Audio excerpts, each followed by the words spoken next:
Selamat siang Bapak Ibu Guru. Bagaimana kabarnya hari ini? Ya, puji Tuhan baik, Ibu bersyukur kalian semua Bapak Ibu Guru ada dalam keadaan sehat. Ya. Hari ini ada maksud dan tujuan kenapa kita ada di sini.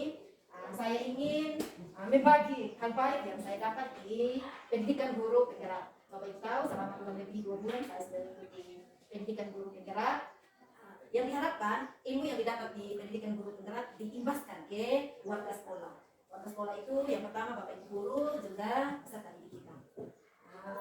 Untuk Bapak Ibu ketahui saya adalah CGP angkatan yang ke-11. Di kegiatan pembelajaran yang sudah saya lewati selama 2 bulan, saya sudah masuk di modul ke-4, modul 1.4.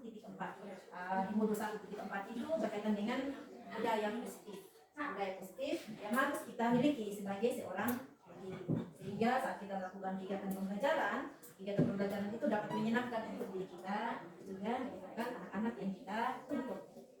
Bapak Ibu, kita maklumi karena kita sekolah yang baru didirikan, gedungnya saja belum ada, kita masih menitip di sekolah SMP, jumlah kita sedikit tapi tidak mematahkan semangat kita, walaupun sedikit tapi kita tetap maju.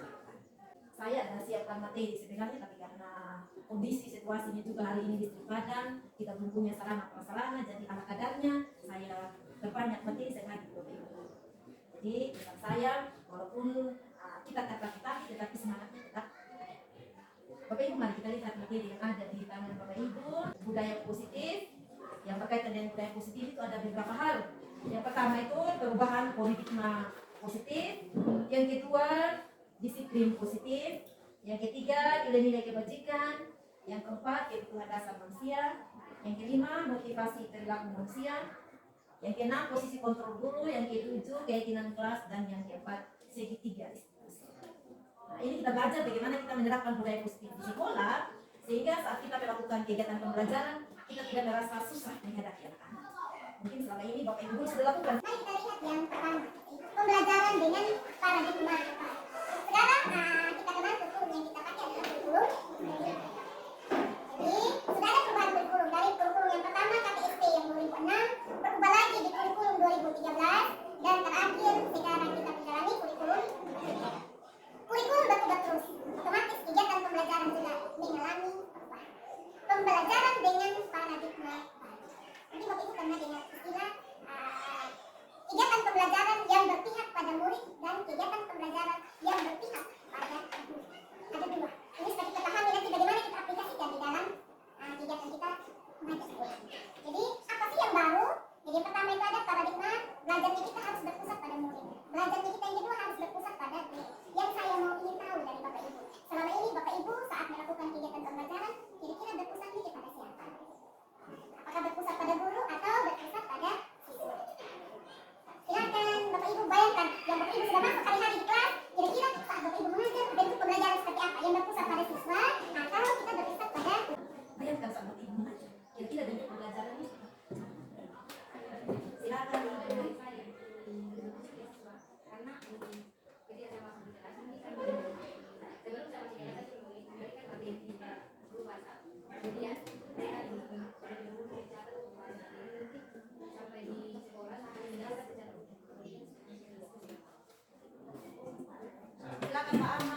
Kalau dari saya di dalam kelas kegiatan dari mengajar itu saya lebih fokus dan pusat pada siswa, karena di situ kita fasilitas seperti buku kita belum ada, jadi lebih banyak saya membahas materi yang secara umum diterangkan ke siswa agar mereka saat kuliah nanti bisa sudah pemahaman yang lebih luas tentang materi-materi yang sama.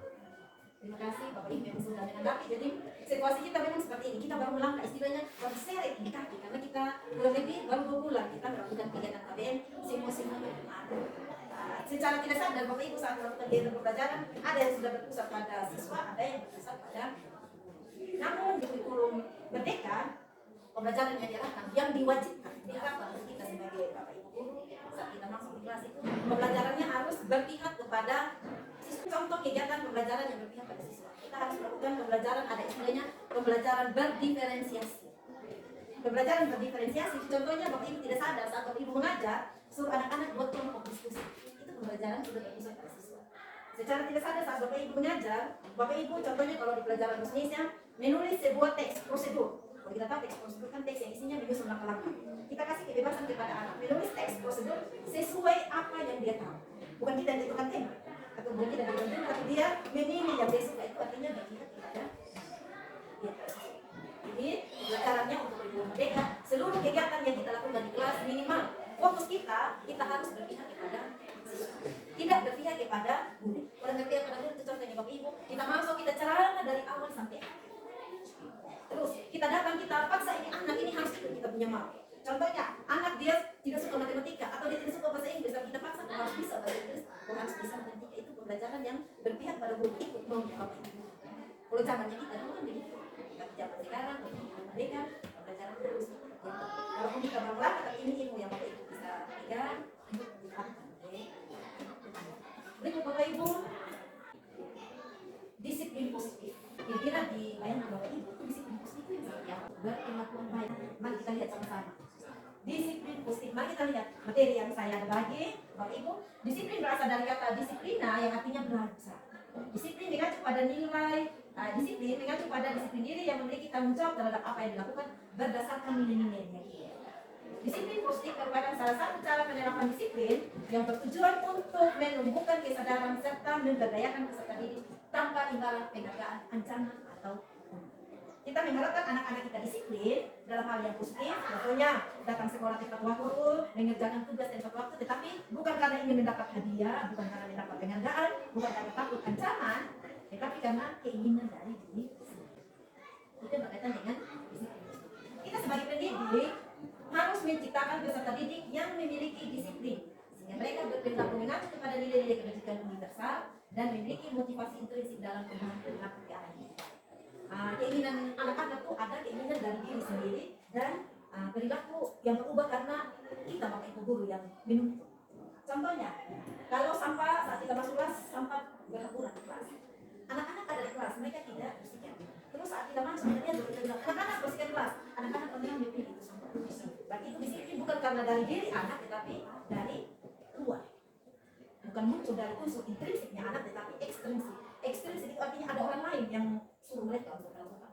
Tapi kalau kita biasakan mereka setiap hari harus bersihkan kelas. Tanpa kita komando, kalau kita datang kelas sudah harus dalam keadaan bersih.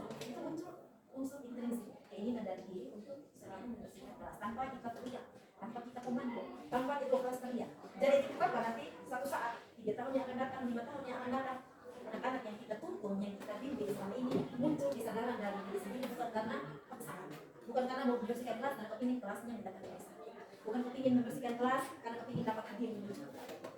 Nah itu yang diharapkan, keinginan dari diri sendiri. Berikut Bapak Ibu kita lihat lagi kebutuhan dasar manusia. Ini lebih kita fokuskan kepada kebutuhan dasar kita punya anak-anak di sekolah. Supaya nanti setelah kita pelajari ada beberapa kebutuhan dasarnya siswa, setelah kita pelajari kita tidak minum lagi nanti. Kenapa saat saya mengajar ini anak kok tidur di kelas? Kenapa saat saya mengajar kok ini anak pemalas sekali kerja tugas? Oh kenapa di bidang bahasa Inggris dia bisa? Kok saya di matematika dia tidak bisa? Itu wajar muncul pertanyaan itu. Tapi kenapa saat setiap hari ini anak ingin mengetahui terus dari teman? Itu kita lihat dari kebutuhan. Sekarang kita lihat dulu apa itu kebutuhan manusia. Kebutuhan manusia adalah segala sesuatu yang dibutuhkan oleh manusia untuk mempertahankan keseimbangan kondisi fisiologis dan psikologis yang bertujuan untuk mempertahankan kehidupan dan kesehatan. Jadi nanti kita belajar kenapa anak kita seperti ini, karena itu adalah kebutuhan. Nanti kita klasifikasi kira-kira kebutuhan apa yang ingin dipenuhi oleh si anak. Kalau kita mengajar dia setiap hari di meja, kita lihat kebutuhan apa yang dia mau inginkan. Kalau kita mengajar dia ingin hiperaktif di kelas, kira-kira kebutuhan apa yang ingin kita penuhi. Jadi dengan terpenuhinya kebutuhan mereka, kegiatan pembelajaran menyenangkan. Tapi kalau tidak terpenuhi, pasti akan ada sesuatu yang aneh di kelas. Ibu kita lihat satu persatu. Yang pertama kebutuhan akan kasih sayang dan diterima. Bagi ibu kita rasakan tidak pernah ada SMA. Yang paling mendasar pasti mereka ingin kebutuhan rasa yang pertama diterima dan disayangi. Dalam tanda kutip disayangi dalam tanda kutip. Contohnya begini, saat kita mengajar ada anak yang minta perhatian lebih dari kita. Itu artinya dia ingin kita menunjukkan rasa sayang. Ingin merasa dekat. Jadi kalau kita guru ketemu anak mendiam terus yang dia menangkap tangan terus keterusan nah itu kita gagal. Dia memang ingin mau ngomong atau hanya siswa atau bapak ibu guru lagi jalan-jalan dia datang mereka terus dia mau itu kita jadi itu supaya anak dia begini sebagai seorang guru kita cek jadi ada kebutuhan yang ingin dipenuhi kasih sayang dan rasa diterima mungkin saat dia harus kasih sayang jadi dulu mungkin tidak dapat kasih sayang dari Mungkin di rumah saat dia baru ngomong satu dua kata bapak mamanya atau keluarga yang jangan, tidak boleh. Maka dia ekspresikan di sekolah. Jadi supaya bapak ibu guru bisa lihat sama dia bilang apa tangan terus setiap hari. Dia tidak kasih kesempatan teman-teman yang lain. Itu yang contoh nyata yang ada yang imbalannya ya. Terus yang kedua kebutuhan untuk bertahan. Contoh sederhana, mungkin kita temukan ada kasus misalnya kelas. Ada satu orang anak mengambil uang kita. Kalau kita lihat secara umum itu ketimpunya mencuri. Mengambil barang orang lain tanpa sepengetahuan. Kita sebagai seorang guru yang menuntut dan mendidik, kita tidak boleh klaim anak sebagai pencuri. Tetapi kita cari tahu kenapa dia mencuri. Kenapa dia mengambil uang? Apakah ingin ada yang dia mau? Bisa saja mungkin dia lapar. Dia di rumah tidak makan, maka dia ambil uang temannya untuk dibeli makan. Kalau anak menyampaikan alasannya saya ambil uang dan saya lapar, berarti itu kebutuhan ingin bertahan. Kalau dia tidak makan, maka akibatnya bisa pingsan, bisa sakit. Maka solusinya apapun yang terjadi saya harus ambil miliknya orang untuk saya bisa bertahan. Itu kan sederhana. Tapi bapak ibu temukan dalam kehidupan sehari. Yang berikut kebutuhan akan kebebasan. Ini kebutuhan akan kebebasan. Contohnya, kita biasanya kalau kita mengajar kan ada aturan kelas. Tidak boleh main handphone, tidak boleh tidur di kelas. Tapi tiba-tiba saat kita mengajar ada yang mana dia asik main. Ada yang mana tidur. Kita jangan bilang kamu tidur, kita jangan tidur. Saat dia lihat kita jangan jangan kasih tahu anak-anak ya. Tapi kita cari tahu apa dia mau. Di situ mungkin juga dia karena main hati, tidak ada kesempatan, maka dia tidak di kenapa dia tidur? Dia ingin bebas, dia tidak terikat dengan aturan yang ada di sekolah. Jadi kita gali, setiap ada persoalan yang ada saat kita mengajar kita tidak just anak, tetapi kita korek untuk kita tahu kebutuhan apa yang ingin diinginkan oleh anak. Kalau kita mampu penuhi kebutuhannya itu, maka anak tidak akan mengambil. Yang berikut kesenangan. Kesenangan artinya kita sudah kasih dia tugas, kita kasih materi, tapi dia tidak mau belajar. Ya kita ingin yang serius, dia ingin senang-senang. Tiba-tiba kita ada kegiatan ekskul, kita musik, maka di orang pertama yang main. Kalau di kelas kalau kita tanya dia akan tidur, tidak ada guru. Tapi kalau sebuah musik, dia ambil pertama mic, dia nyanyi, dia kesenangan. Terus pengusaha, ini dia menunjukkan kehidupan. Contohnya ada yang suka berlari, teman, suka musik, teman, dia menunjukkan bahwa saya dia tapi dia ingin pengakuan dari Tuhan. Dan setiap yang kita temukan itu ada keinginan dari anak yang kalau di materi yang kita pelajari sama dengan kebutuhan. Jadi ada kebutuhan. Tanpa kita sadari juga ada dalam kehidupan kita setiap hari di lingkungan pergaulan. Berikutnya lagi Bapak Ibu, motivasi perilaku. Ini kita lihat tadi kan kebutuhan dari anak contoh tadi kebutuhan. Kira-kira apa yang memotivasi? Kita punya prinsip anak mencuri pasti ada latar belakangnya. Anak tidak belajar pasti ada latar belakang. Sekarang kita lihat motivasi perilaku. Supaya ini tujuannya supaya kita tidak mengklaim anak, tidak keluar kata-kata yang membuat anak gaul, tidak berkembang. Yang pertama itu motivasi anak untuk menghindari ketidaknyamanan atau hukuman. Contoh, kita kasih video. Anak-anak besok ini PR, besok jam 10 tepat harus kumpul. Maka kalau kita tipenya orang yang tertib, berarti kalau dia tidak kumpul besok jam 10 maka ada sanksi yang kita berikan kan? Supaya dia tidak dapat sanksi, maka dia kerjakan PR. Apakah benar, apakah salah dia kerja? Besok sebelum jam 10 dia sudah. Itu tujuannya apa? Bukan keinginan karena memang mau kerja tugas, tetapi karena apa? Menghindari. Dia takut kalau besok saya tidak kumpul jam 10, guru suruh saya berdiri satu kaki di depan. Saat dia berdiri satu kaki, berarti dia tidak nyaman, dia malu, tidak malu. Supaya tidak dapat hukuman, maka dia kerja. Itu kita hindari. Yang kedua, untuk mendapatkan imbalan atau pernyataan. Kita lihat contoh anak dulu saat mengajar, hindari kata-kata yang menjurus katanya. Kalau kerja tugas yang baik, saya kasih kau nilai. Atau kalau kau bereskan tugas yang Bapak Ibu guru berikan ini, saya kasih. Atau kalau rajin terus datang sekolah, nanti kau dapat dia satu neraka. Itu kenapa tidak boleh ada penghargaan seperti itu, tidak boleh kasih penghargaan. Kalau Ibu nanti suatu saat kita tidak kasih penghargaan, ini anak tidak lagi berusaha. Dia mentok sudah. Jadi saat kita bilang, kau kerja tugas, kalau tugas itu dapat uang 50.000, maka dia akan kerja tugas. Di saat kita tidak kasih uang 50.000, dia tidak ada tugas. Di saat kita tidak janjikan sesuatu, dia tidak ada keinginan. Itu kita menarik dalam lingkungan anak. Yang kita inginkan dari kita anak-anak itu ada dua itu. Untuk menjadi orang yang mereka inginkan dan menghargai diri sendiri dengan nilai-nilai yang mereka percaya. Artinya, belajar bukan karena ingin mendapat hadiah dari Bapak Ibu, tetapi belajar karena ingin menjadi mengerjakan PR bukan karena takut Bapak Ibu guru atau karena ingin dapat uang, tetapi mengerjakan PR dan memang kewajibannya dari sekali itu. Itu yang kita tanamkan pada anak kita. Berikutnya, konsep dengan disiplin dengan identitas negara. Ini nanti kalau kita terapkan di anak-anak Bapak Ibu. Terus murid merasa rendah diri dan kita sering kasih hukuman, maka dia tidak berani keluar dari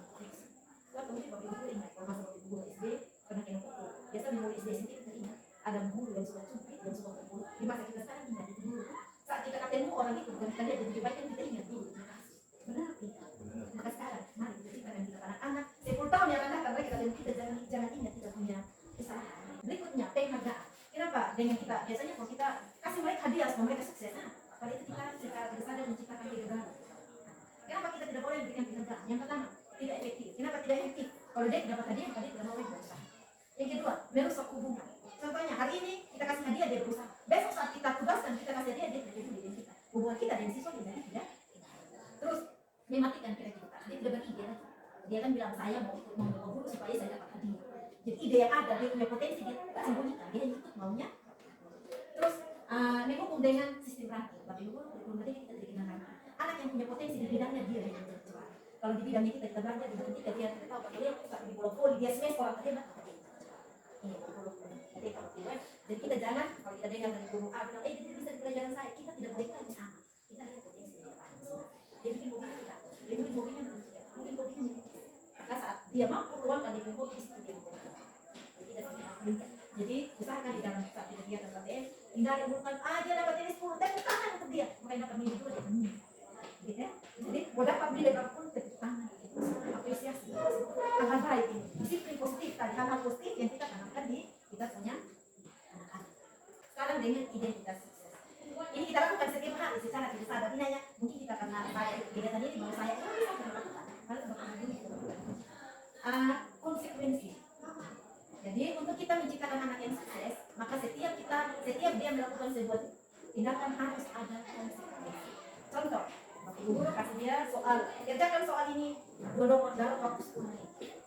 Terus konsekuensinya, jika setelah 10 menit kita di waktu yang diberikan dia tidak selesaikan, maka akan bertambah satu soal. Itu konsekuensinya. Maka anak akan berjuang dalam 10 menit dan mengerjakan 2 soal. Karena dia takut kalau sampai 10 menit satu beres, tambah lagi. Kenapa? Tidak akan sekolah jam 7 tepat, konsekuensinya siram. Maka besok kalau dia lambat, dia tahu kita rumah, otomatis dia siram.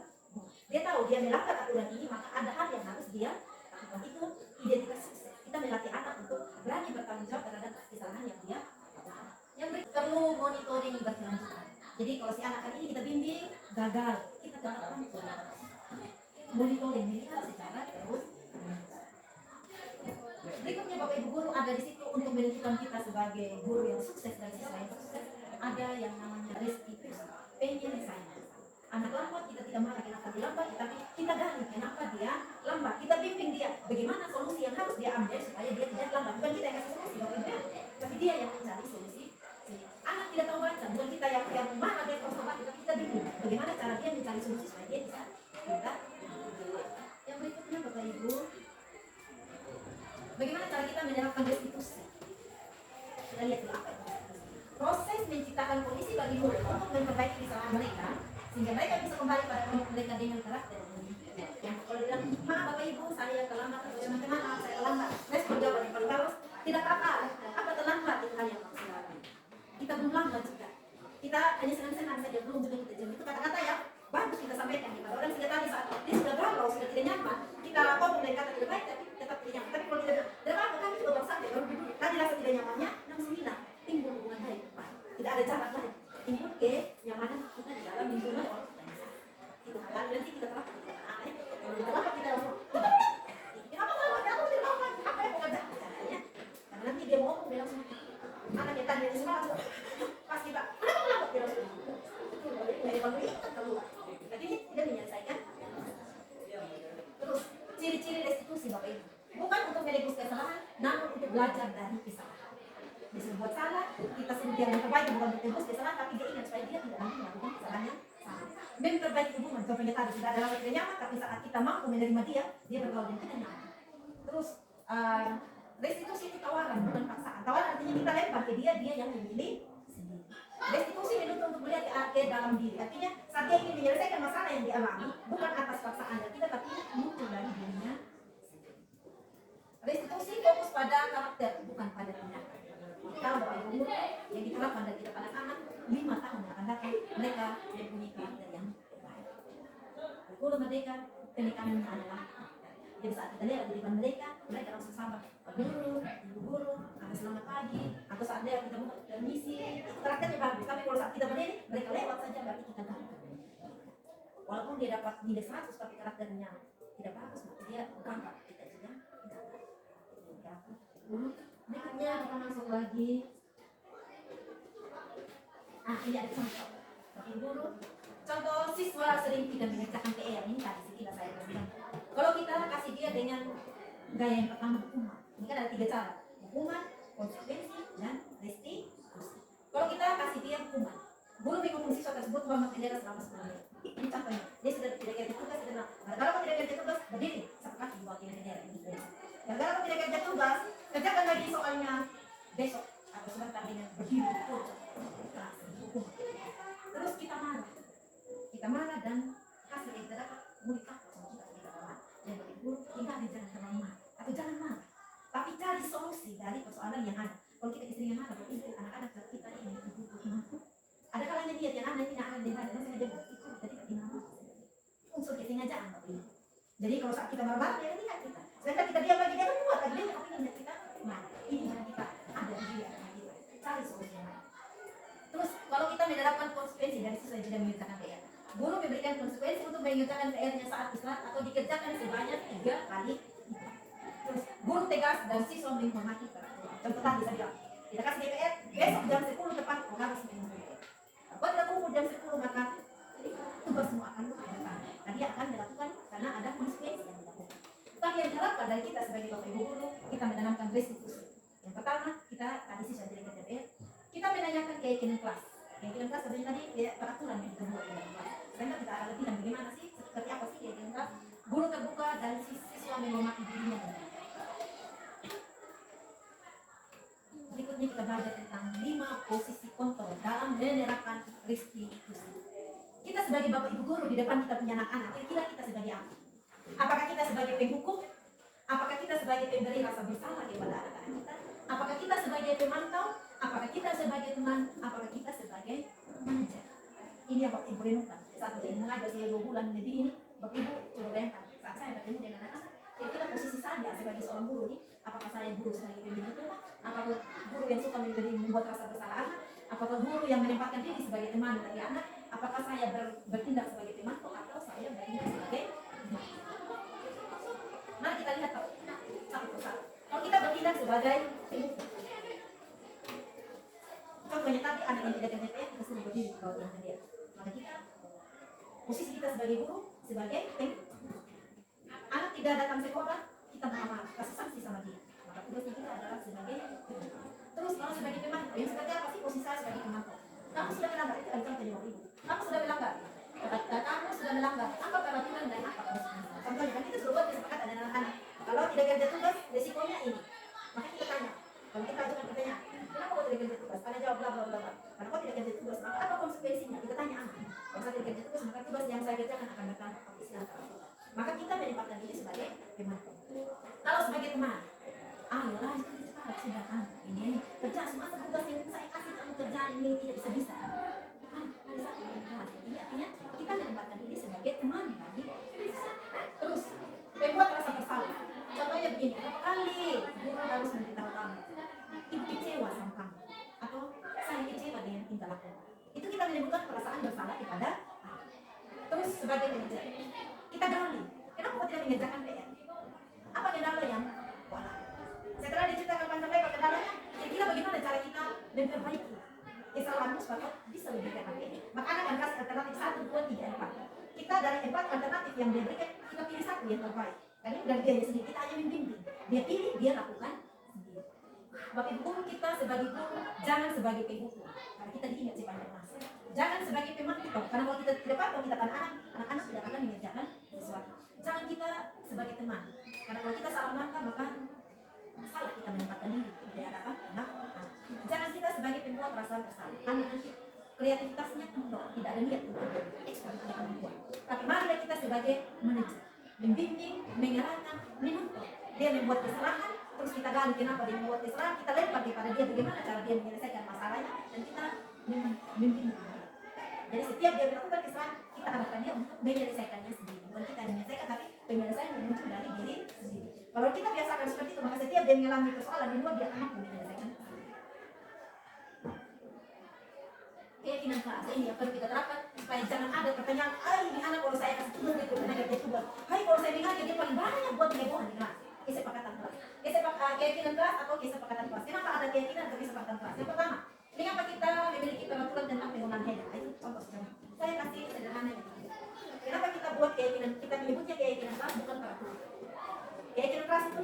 oleh guru dan siswa. Kalau kita buat peraturan, biasanya peraturan itu disahkan oleh satu orang, ditaati oleh sekian orang. Tapi kalau keyakinan berarti ada nilai-nilai yang kita sepakati bersama.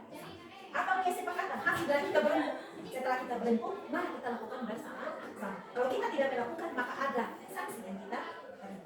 Tapi kalau peraturan, kau suka dan tidak suka, yang penting saya sudah kasih peraturan, kau siap. Tapi itu kita hindari saat kita mengajar ibu, anak-anak nyaman sampai ibu mengajar buat keyakinan kelas. Bagaimana cara membuat keyakinan kelas? Ibu terapkan tadi, saya dan anak-anak ada buat keyakinan kelas. Keyakinan kelas itu lebih abstrak daripada peraturan, artinya lebih banyak yang dapat kita lakukan setiap hari. Berupa pernyataan universal. Jadi yang bisa kita lakukan mudah kita dibuat dalam bentuk positif. Artinya kata-katanya jangan lagi dilarang main handphone, tetapi saat kegiatan pembelajaran handphone harus disimpan di dalam kelas. Itu larangan sudah otomatis anak-anak masih simpan. Jangan bilang dilarang membuang sampah, tapi kita membuat peraturannya buanglah sampah pada tempatnya. Dilarang mencoret tembok, tetapi tulislah dengan peraturan jagalah tembok supaya tetap bersih. Itu kalimat-kalimat positif ya, supaya kata dilarang, tetapi hal-hal yang terus sedikit saja biar mudah diingat. Jadi kalau ibu nanti sepakat dengan anak 20-30 yang maksudnya 5 dan 5 yang mudah kita lakukan di kelas. Dapat diterapkan di kelas, artinya kelasnya kecil kita lakukan saat kita tidak belajar. Dan sisanya bapak ibu baca. Jadi sebenarnya begini, saat kita mengajar mungkin di kelas itu ada anak yang suka kuliah. Sebelum kita mulai kegiatan pembelajaran, kita bilang mana yang anak kita buat kesepakatan kelas.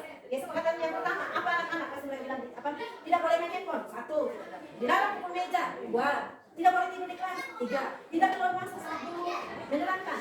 Dilarang teriak, menghormati guru. Itu kalau kita sudah sepakat dengan 5 arti kesepakatan kelas, kita sampaikan sanksi yang akan mereka dapat kalau mereka bilang kesepakatan.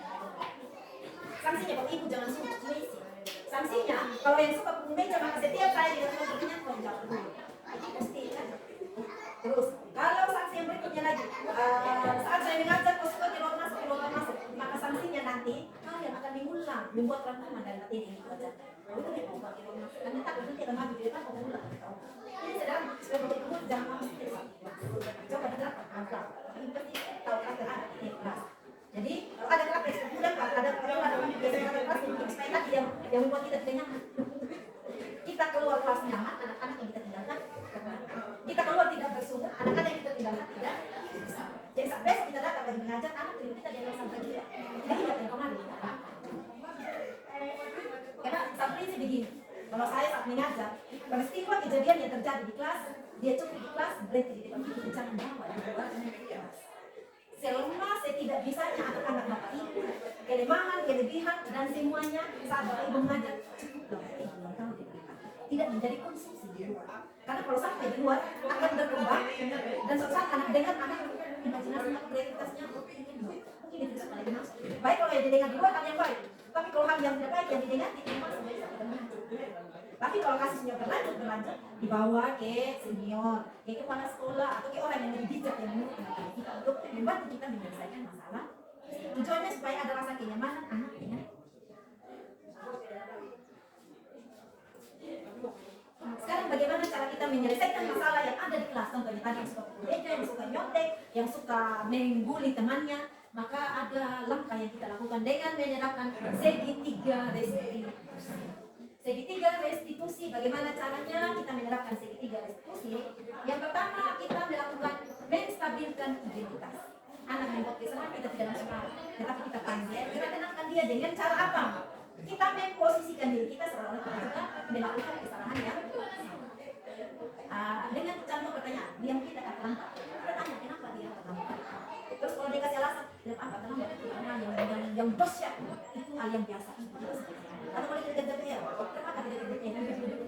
Kemarin juga itu kenapa tidak kerja saat ibu masih.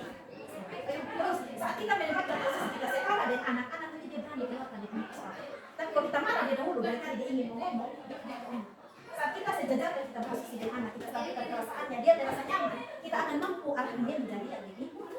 Caranya setelah dia sudah rasa senang, kita melakukan tahap yang kedua, validasi tindakan yang salah. Bagaimana cara kita memvalidasi tindakan yang salah? Caranya nanti setelah kita balik kenapa dia seperti itu, kita menempatkan dirinya, terus kita yakinkan bahwa kau terlambat datang sekolah pasti Kalau tidak kerja PR jadi berikan pasti ada alasan. Kalau cuma tes satu ulangan pasti ada alasan. Dari anak untuk dia sampaikan kenapa dia melakukan yang seperti setelah dia sampaikan alasan dia akan melakukan kami alasan waktu itu karena kata dan kita sudah tadi pada perasaan kita sudah membuat dia kalau sudah nyaman pasti dia keluarkan alasan dia melakukan sebuah tindakan. Setelah dia mengeluarkan alasan dia melakukan sebuah tindakan kita kembali tanya keyakinan kelas atau kesepakatan bersama yang kita buat tadi.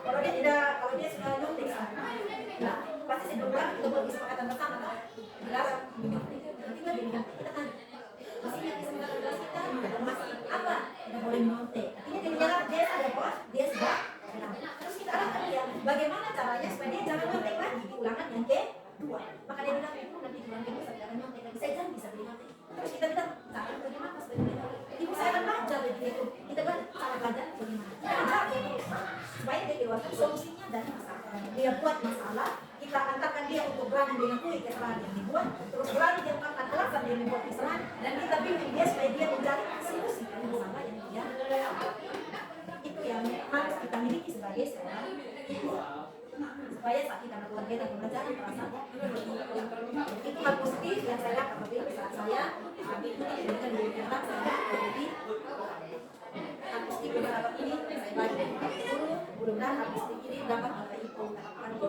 lingkungan kelas saat sebelum saya itu ada lebih bertanya jika tidak ada berarti tidak kita berarti sampai di sini segala sesuatu kesulitan kendala yang kita alami sepanjang kita menuntun membimbing anak-anak maka kita sama artinya masalah yang Bapak Ibu alami tidak dipendam sendiri tapi mari kita sama-sama diskusi supaya kita menciptakan kegiatan pembelajaran yang berpihak kepada bukan kegiatan pembelajaran yang berpihak kepada sehingga 1 tahun 2 tahun yang akan datang kita menghasilkan anak-anak yang disiplin positif muncul dalam dirinya bukan karena paksaan dari guru atau dari orang lain tetapi muncul dari diri sehingga kalau disiplin positif sudah muncul dari diri sendiri mau di mana pun mereka berada mau di lingkungan sekolah di lingkungan keluarga di lingkungan masyarakat mereka dapat mereka pikir dia nyaman di lingkungan sampai di sini Bapak Ibu kelas materi saya tentang disiplin positif selamat siang untuk kita Siap. Hormat. Selamat siang, Bu. Selamat siang semuanya. Bagaimana kabar kalian hari ini? Ada yang tidak hadir? Siapa yang tidak hadir? Fengko, bagaimana kabarnya Fengko? Sakit? Apa? Dari kapan Fengko tidak datang sekolah? Dari kapan Fengko tidak datang sekolah? Dari hari Sabtu. Sudah tahu kabarnya seperti apa? Nanti setelah kegiatan pembelajaran siang selesai sebentar, minimal ada dari kalian yang mengecek keadaannya Fengko ya, supaya kamu tahu apakah dia dalam keadaan baik-baik saja atau tidak.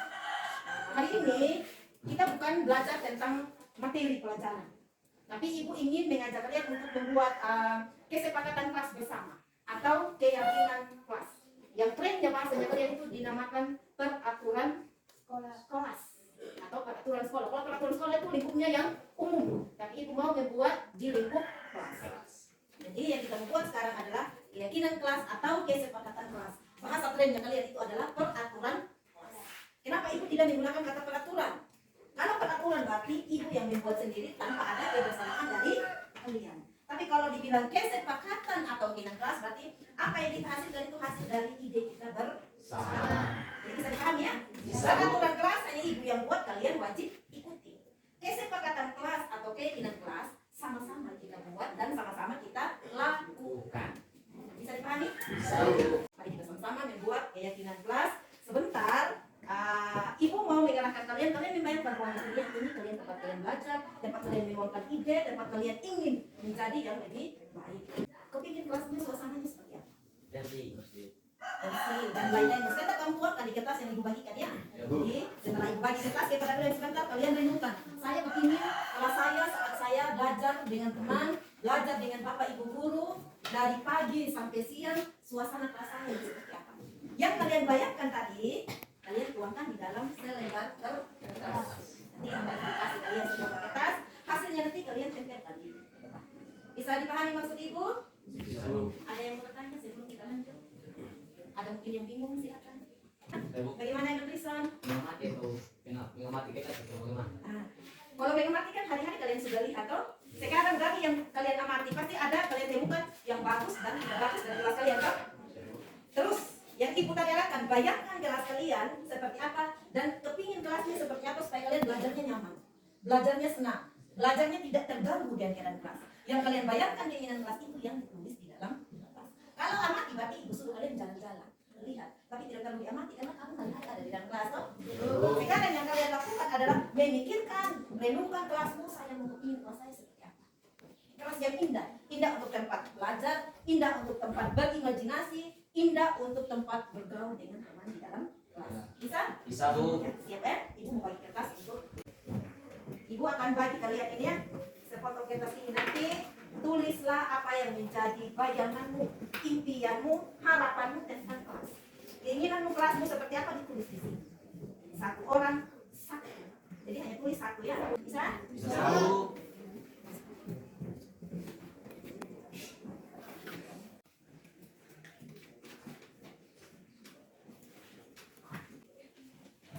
Oke, semua sudah dapat kertas yang begini? Sudah, Bu. Sekarang sebelum kalian menulis, ibu kasih waktu 1 menit memikirkan. Belum menulis ya, 1 menit memikirkan kelasmu kepinginnya yang seperti apa. Setelah memikirkannya, setelah 1 menit, silakan menulis di kertas dan ibu. Dimulai dari sekarang.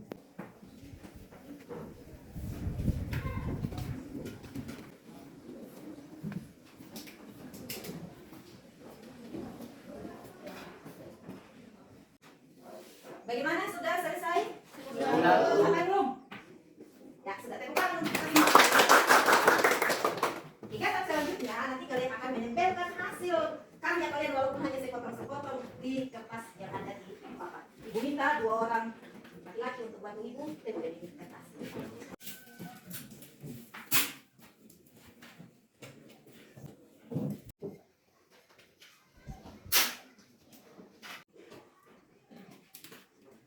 Jadi, karena kalian semua sudah menuliskan ide kalian di selembar kertas, ibu minta satu persatu masing-masing taruh ini deretan pertama, deretan kedua, deretan ketiga, deretan keempat, kelima, keenam.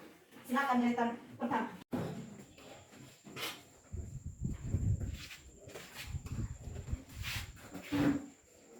Silakan.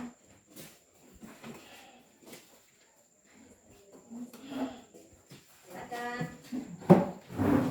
Siap-siap ya, ibu langsung maju. Langsung maju. Selesai. Maju. Berikut lanjut. Masih ada 3 blok. Terus maju 2 orang. Nah, silakan langsung taruh.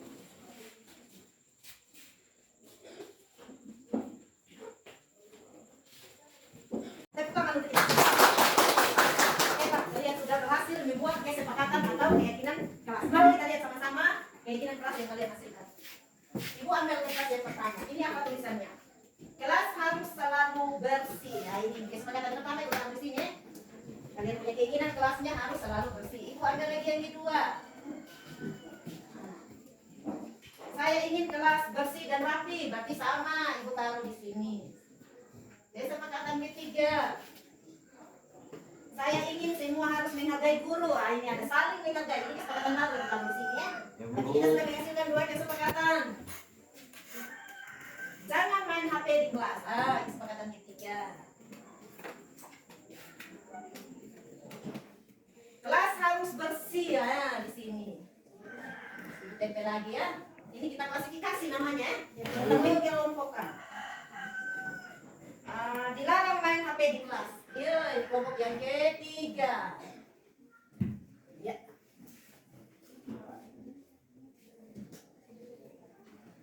Berikutnya,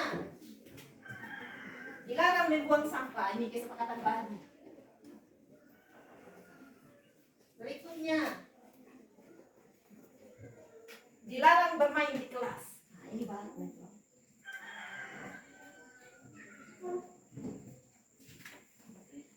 Menjaga kebersihan kelas ya, ibu taruh lagi di sini. Ibu ambil lagi yang ini. Kelas harus bersih ya, ibu taruh lagi di sini. Dilarang menyontek di mananya? Di sini. Berikutnya,